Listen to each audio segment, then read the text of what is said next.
Bismillahirrahmanirrahim. Assalamualaikum warahmatullahi wabarakatuh. Alhamdulillahilladzi anzalas sakinata fi qulubil mu'minin liyazdadu imanan ma'a imanihim. Asyhadu an la ilaha illallah wahdahu la syarikalah wa asyhadu anna Muhammadan abduhu wa rasuluhu la nabiyya wa rasula ba'dah. Allahumma sholli wa sallim wa barik ala sayyidina Muhammadin wa ala alihi wa ashabihi ajma'in bi rahmatika ya arhamar rahimin. Bapak Ibu hadirin jamaah Masjid Madyo Mangunkarso yang mudah-mudahan senantiasa mendapatkan limpahan rahmat dari Allah Tabaraka wa Ta'ala. Kita panjatkan puji dan syukur kehadirat Allah Jalla wa'ala yang atas kebaikan qada dan qadarnya kembali mempertemukan kita di dalam majelis yang mulia, majelis yang merupakan salah satu taman di antara taman-taman surga, yaitu majelis ilmu. Oleh karena itu, dengan niatan yang ikhlas, marilah kita bermajelis pada kesempatan petang hari ini, sehingga kita akan mendapatkan faidah yang besar, yaitu ilmu yang manfaat, yang itu nantinya dapat kita amalkan dalam kehidupan keseharian kita, sehingga akan meningkat keimanan dan keislaman kita. Salawat serta salam semoga senantiasa tercurah limpahkan kepada junjungan kita, suri teladan kita, baginda Rasulullah Muhammad Sallallahu Alaihi Wasallam, keluarganya, para sahabatnya, dan juga umatnya, termasuk kita insyaallah ila yaumil qiyamah. Bapak Ibu hadirin wal hadirat rahimakumullah, hampir setiap kita, bahkan mungkin setiap hari, mendengar kata rahmat, ya, mendengar kata rahmat. Kira-kira Bapak Ibu sudah paham apa itu arti rahmat? Ya. Rahmat ini kalau diartikan, ya, secara simpel artinya kasih sayang atau limpahan kebaikan atau karunia dari Allah yang diberikan kepada hamba-hambanya yang memerlukan. Ini rahmat. Jadi setiap hari, setiap saat, sesungguhnya semua makhluk Allah itu mendapatkan limpahan rahmatnya. Dengan kata lain, bahwasanya keluasan rahmat Allah itu meliputi seluruh makhluknya. Ya, ini rahmat. Hanya saja perlu diketahui bahwasanya rahmat ini terbagi menjadi dua, yaitu yang pertama rahmatul ammah, yaitu rahmat yang umum, dan rahmatul khassah, yaitu rahmat yang khusus. Rahmat yang ammah ini sifatnya lahiriah, jasadiyah, duniawiyah. Ya, ini rahmat yang umum, yang oleh Allah diberikan kepada semua makhluknya tanpa kecuali, sehingga Allah memberikan kekuasaan mungkin fisik, kesehatan, kekayaan, itu tidak membedakan apakah seseorang itu seorang yang mukmin atau tidak. Ya. Maka hari-hari ini mungkin kita bertanya-tanya kenapa di sebagian daerah sekarang ini penguasanya adalah penguasa yang muslimnya kurang bagus misalnya, atau bahkan tidak muslim, ya. Ini karena rahmat yang sifatnya ammah, umum, diberikan kepada siapa saja yang dikehendaki oleh Allah. Adapun yang kedua adalah rahmat yang khassah. Ini bersifat imaniyah. Artinya rahmat yang khassah ini diberikan khusus kepada orang-orang yang beriman, hanya diberikan kepada orang-orang yang mukmin. Nah, sifat rahmat yang ammah ini melekat pada sifat Allah Ar-Rahman, yaitu Maha Pengasih, ya, atau kadang kita menerjemahkannya dengan Maha Pemurah. Ya, jadi Allah itu memberikan kebaikannya itu kepada semua makhluknya tanpa pilih kasih. Itu di dunia, ya, karena tadi rahmat yang Ar-Rahman ini diberikan Allah dalam bentuk lahiriah, jasadiah, dan duniawiyah. Sedangkan rahmat yang khassah ini melekat pada sifat Ar-Rahim, yaitu sayang, ya, yang ini dia hanya diberikan kepada orang-orang mukmin. Oleh karena itu Bapak Ibu hadirin wal hadirin rahimakumullah, kalau rahmat yang sifatnya ammah, yang umum, ya, ibarat kata tidak diminta pun Allah memberi, ya kan? Asal kita mau berusaha bekerja, kita dapat rezeki. Tukang copet saja dikasih rezeki, ya kan? Tukang begal itu loh dikasih rezeki sama Allah. Itu kalau yang sifatnya duniawiyah. Maka bagi kita yang terpenting adalah justru rahmat yang sifatnya adalah khassah, ya, rahmat yang khusus, yaitu rahmat yang diberikan kepada orang-orang beriman berupa pengampunan, ya, berupa keridhaannya, dan kelak juga kita akan mendapatkan surganya dan terbebas dari siksa neraka. Dan inilah yang harus kita usahakan.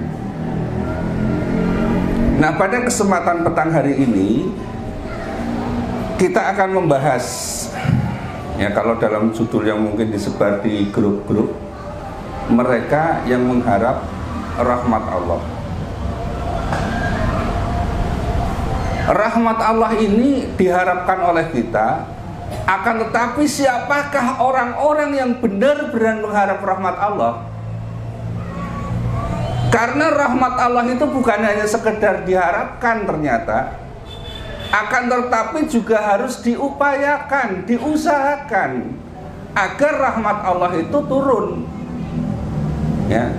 Dan pembahasan kita sudah kita persempit, yaitu rahmat yang khassah, yaitu rahimnya Allah.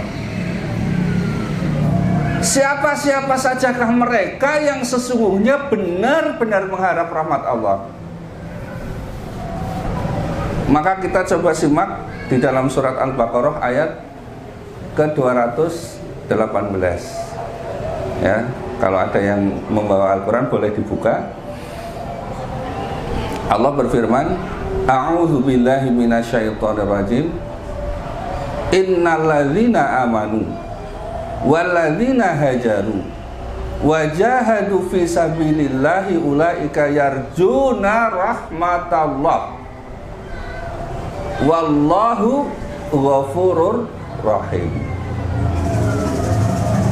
Sesungguhnya orang-orang yang beriman, yang orang-orang yang berhijrah dan berjihad di jalan Allah, ulaika yarjuna rahmatallah, Mereka itulah orang-orang yang mengharapkan rahmat Allah.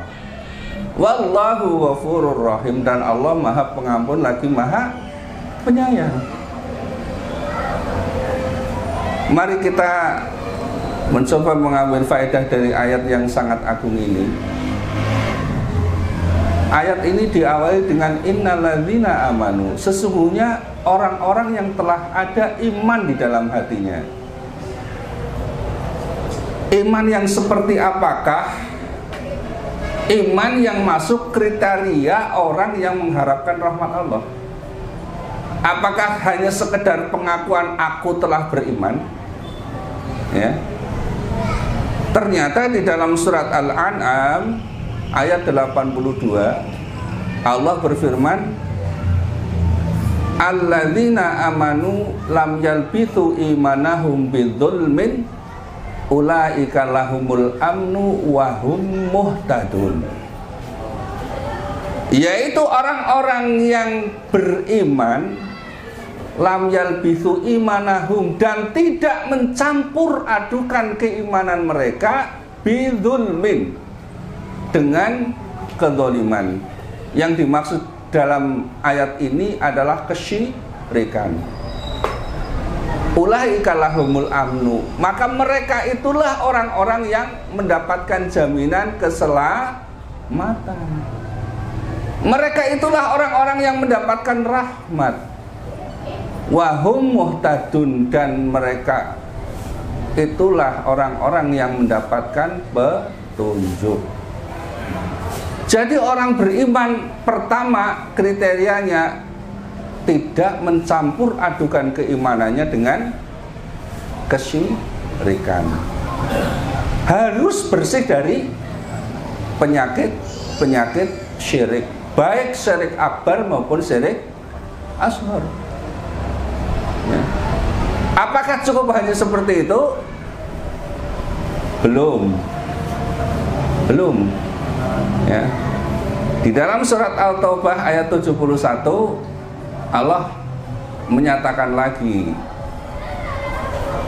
al-mu'minuna wal mu'minatu ba'dhum awliya'u ba'd ya'muruna bil ma'ruf wa yanhauna 'anil munkar wa yuqimuna sholata wa yu'tuna zakah wa yuti'una Allaha wa rasulah ulaika sayarhamuhumullah innallaha azizun hakim.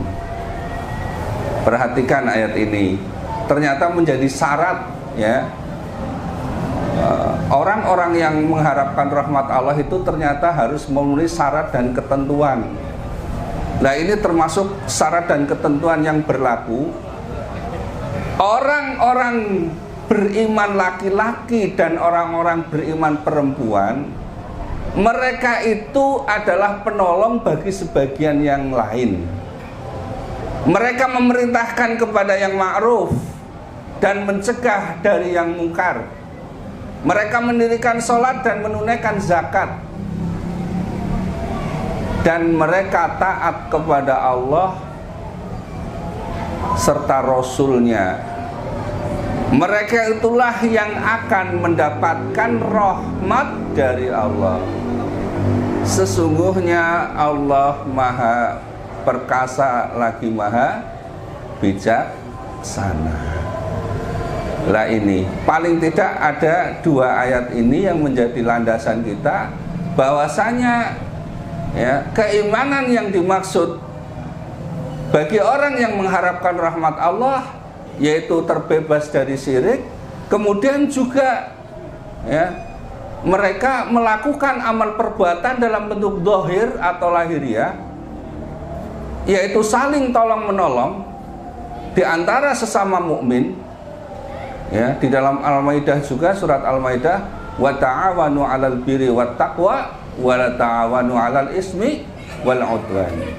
Ya, bertolong-tolonglah kalian dalam kebaikan dan ketakwaan, dan janganlah kalian tolong-menolong dalam perbuatan keji dan mungkar. Ya, ini.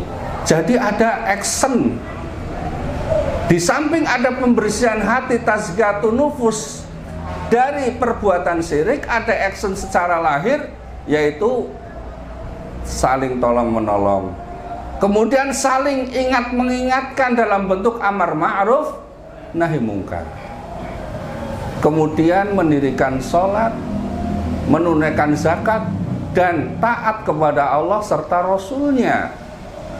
Ini sangat penting sekali untuk digarisbawahi.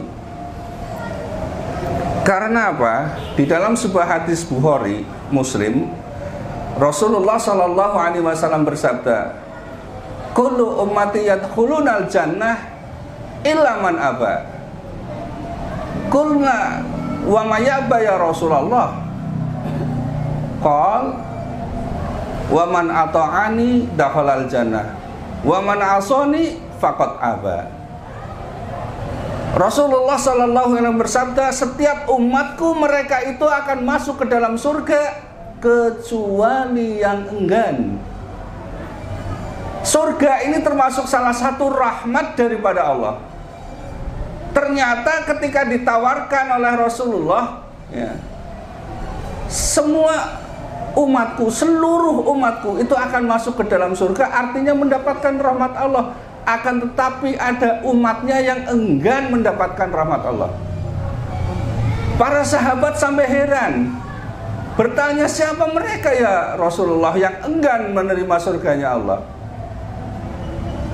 Maka Rasulullah bersabda, "Waman ata'ani dakhalal jannah." Barang siapa yang taat kepada aku, kata Rasulullah, dia masuk ke dalam surga. Dan barang siapa yang durhaka kepadaku, sesungguhnya ialah orang yang enggan. Ya. Oleh karena itu,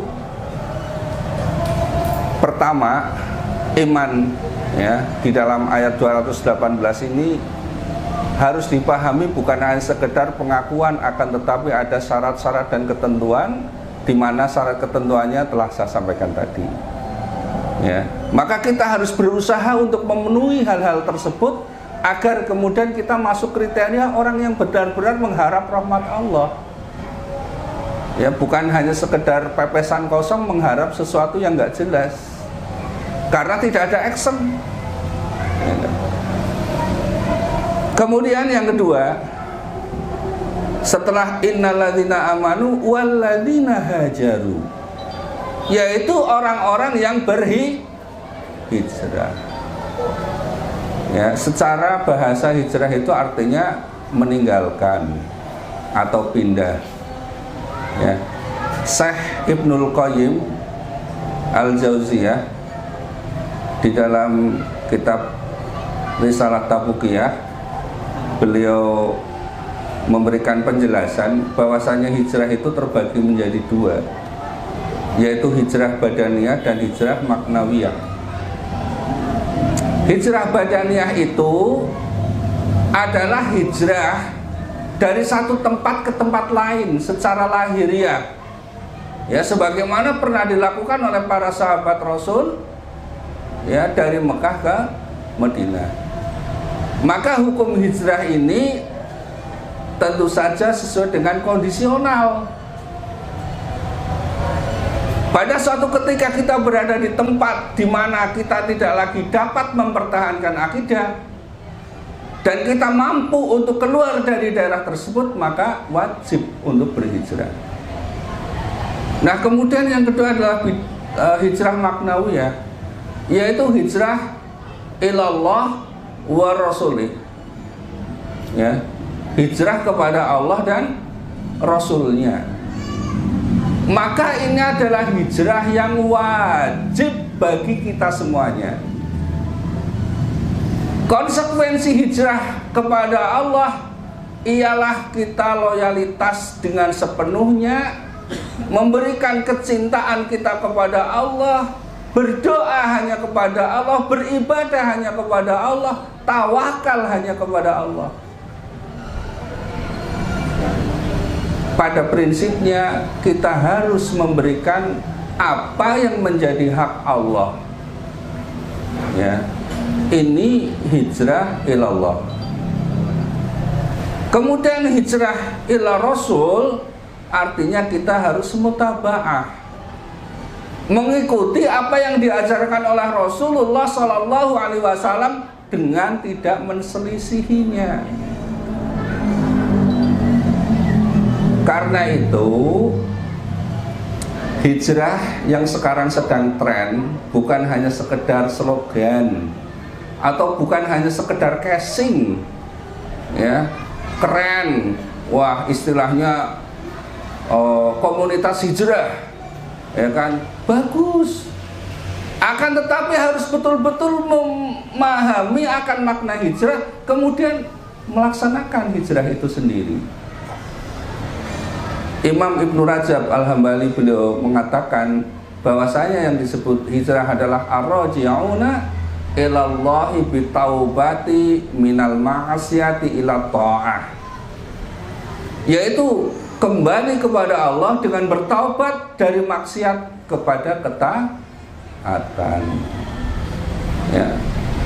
Oleh karena itu setiap kita harus berusaha untuk meninggalkan, ya, perkara yang buruk kepada perkara yang baik.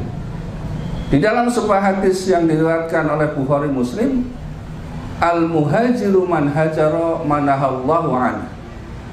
Ya, yang disebut dengan muhajir, orang yang berhijrah itu barang siapa yang meninggalkan apa yang dilarang oleh Allah darinya. Ini sudah jelas ceto welo-welo makna daripada hijrah itu sendiri. Karena itu mari kita coba realisasikan pada masing-masing diri kita, ya.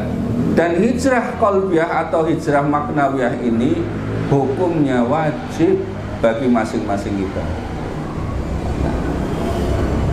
Kemudian yang ketiga, setelah innalladzina amanu walladzina hajaru wajahadu fi sabilillah, ya, yaitu berjihad di jalan Allah. Ya, berjihad ini kalau secara makna bahasa bisa berarti bersungguh-sungguh. Ya. Di dalam kitab Sa'adul Ma'ad, Syekh Ibnul Qayyim membagi jihad itu menjadi 4 tingkatan. Ya, ini dengan waktu yang sedikit tidak mungkin kita bahas semuanya. Ya. Yang pertama adalah jihad melawan diri sendiri. Kemudian yang kedua jihad melawan setan. Kemudian yang ketiga jihad melawan orang-orang kafir dan munafik. Dan yang keempat adalah jihad melawan kemungkaran, kedoliman, dan orang-orang yang menselisih sunnah. Ini tingkatan-tingkatan daripada jihad. Jadi perang melawan orang kafir itu merupakan salah satu bagian daripada jihad itu sendiri. Ya. Nah, yang terpenting kita bahas yang hari ini dapat kita laksanakan yaitu jihad melawan diri sendiri dan jihad melawan setan. Ya. Dan ini hukumnya fardu ain bagi masing-masing kita juga. Jihad melawan diri sendiri, beliau pun merinci ada 4 hal. Yang pertama adalah jihad melawan kebodohan yang ada pada diri kita. Fitnah terbesar umat Islam saat ini adalah karena kebodohan umat Islam terhadap ajaran Islam itu sendiri. Ya. Ini fitnah terbesar, itu kata Syekh Shalih Al-Utsaimin. Beliau mengatakan bahwa fitnah terbesar sekarang ini adalah kebodohan kaum muslimin terhadap ajaran Islam. Ya. Hal tersebut karena disebabkan tidak ada semangat daripada kaum muslimin itu sendiri. Kedua, memang ada faktor eksternal dari luar yang berusaha mencegah, ya, kaum muslimin untuk dekat dengan ajaran Islam. Maka jihad yang pertama ini kita harus menghilangkan kebodohan dalam diri kita, yaitu belajar ilmu syar'i. Belajar dengan sungguh-sungguh tentang Islam. Ya. Karena kita harus yakin bahwasanya Islam inilah yang akan mengantarkan kita kepada kebahagiaan dunia dan akhirat. Hari ini banyak orang ragu ya dengan kebenaran Islam, dengan janji-janji Allah, sehingga tidak lagi bersungguh-sungguh di dalam mempelajari Islam ya. Cobalah kita lihat di kanan kiri kita. Mungkin kalau di kanan kiri kita di perumahan misalnya terkondisikan cukup baik ya, ada TPQ-nya, anak-anak kalau sore sudah terkondisikan ngaji. Tapi coba kita lihat lebih ke pinggiran lagi, Masya Allah, masih banyak yang belum tersentuh ya. Ini merupakan perkara yang sangat besar ya. Makanya jihad yang pertama itu adalah menghilangkan kebodohan pada masing-masing diri kita. Kemudian yang kedua, apabila kita telah mendapatkan ilmu, maka jihad yang kedua itu mengamalkan ilmu yang telah kita dapatkan ya. Bukan mengamalkan ilmu yang telah kita dapatkan, praktek. Karena Islam itu ilmunya praktis, bukan teoritis ya, bukan teoritis. Islam bukan berteori tentang infak sedekah, akan tetapi praktek tentang sedekah ya. Kemudian yang ketiga adalah mendakwahkan ilmu dan amal yang telah kita praktekkan kepada orang lain. Ini jihad melawan diri kita sendiri. Betapa sekarang ini banyak orang barangkali telah punya ilmunya, telah beramal, tapi untuk berdakwah, menyebarkan ilmu dan amal yang telah dimilikinya ini tidak jalan. Dianggap bahwasanya tugas untuk mensyiarkan Islam itu tugasnya para dai, para kiai, para mubalik. Padahal ini adalah tugas masing-masing kita kaum muslimin. Nah, yang keempat adalah bersabar ya dari rintangan ketika kita berdakwah. Dalilnya apa?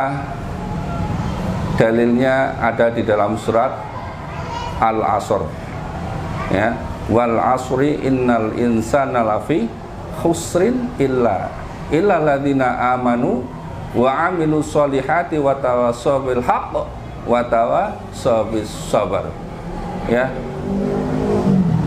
Surat ini pendek dan hampir setiap kita itu hafal. Akan tetapi sangat sedikit yang mempraktekkan ya. Sangat sedikit yang mempraktekkan. Demi masa sesungguhnya manusia itu berada dalam keadaan rugi kecuali orang-orang yang beriman. Beriman itu harus dengan ilmu. Kemudian setelah kita beriman dengan ilmu, kemudian beramal, amalus sholihah. Kemudian tawassaw bil haq, berdakwah, tawassaw bis sabr, kemudian bersabar dari rintangan-rintangan dakwah. Bapak Ibu hadirin wal hadirah rahimakumullah, inilah kurang lebih ya. Sebenarnya kalau kita mau gali lebih dalam lagi, maka banyak sekali ya ayat-ayat yang menunjukkan tentang rahmat Allah ya, yang dengan waktu yang sangat sedikit tentu kita tidak akan bisa untuk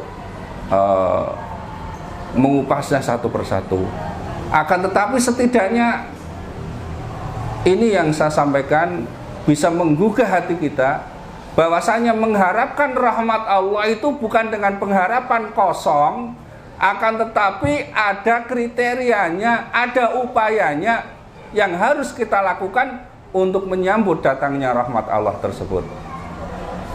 Nah, mudah-mudahan ya, setelah kita memahami tentang bagaimana kriteria orang-orang yang mengharapkan rahmat Allah yang sesungguhnya, kita akan berusaha masuk dalam kriteria orang-orang yang mengharapkan rahmat Allah tersebut.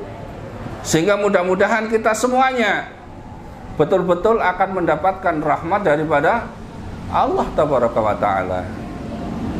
Karena sekali lagi rahmat Allah itu luas sekali, teramat luas, ya. Bagi orang-orang yang mereka telah pernah melakukan perbuatan dosa, Allah memberikan ampunan dengan rahmatnya. Ya, di dalam surat Az-Zumar, ya, itu Allah menyatakan bahwasanya semua dosa asal mau ditobati itu pasti oleh Allah akan diampuni, asal dengan taubatan yang nasuha, ya. Sehingga dengan demikian maka kita betul-betul ya mengharapkan akan rahmat Allah Subhanahu wa ta'ala. Dan bagi kita tentunya yang telah ada keimanan kepada Allah, mengharapkan rahmat Allah itu adalah rahmat fid dunya wal akhirah. Termasuk di dalam salah satunya adalah rahmat Allah, yaitu surganya Allah. Dan kita juga berharap kita semuanya kelak akan bertemu di dalam puncak kebahagiaan, dimasukkan ke dalam surganya Allah tabaraka wa ta'ala.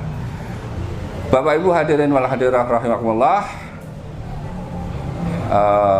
barangkali ini yang dapat saya sampaikan pada kesempatan petang hari ini. Mohon maaf atas segala kekurangan dan kekhilafan. Wallahu a'lam bishawab. Assalamualaikum warahmatullahi wabarakatuh.